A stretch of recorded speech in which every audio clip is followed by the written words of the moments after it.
family. The separatist leader fled during the raid. The first two quarterfinals of the Euro 2020 football tournament kick off today, with one of the venues beset by coronavirus.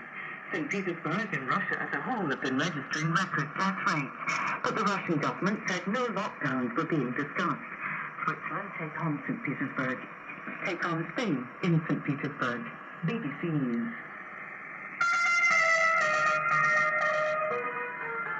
It's 15:06 GMT. This is Focus in Africa. Welcome to the BBC World Service. I'm Audrey Brown.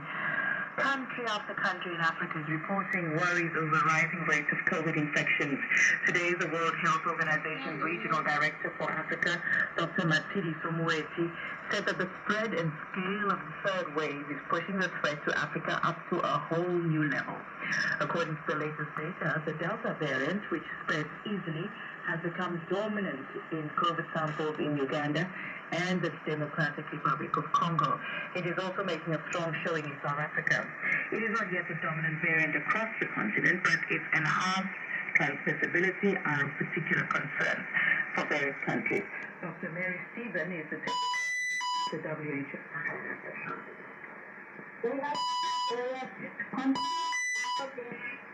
Two countries. These are in 27 countries.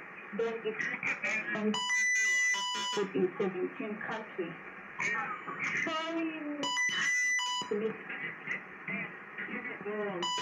In Alpha and Beta. And it's currently dominating infections in countries like Uganda, Democratic Republic of Congo, countries like South Africa, where we have seen rapid increase in number of cases.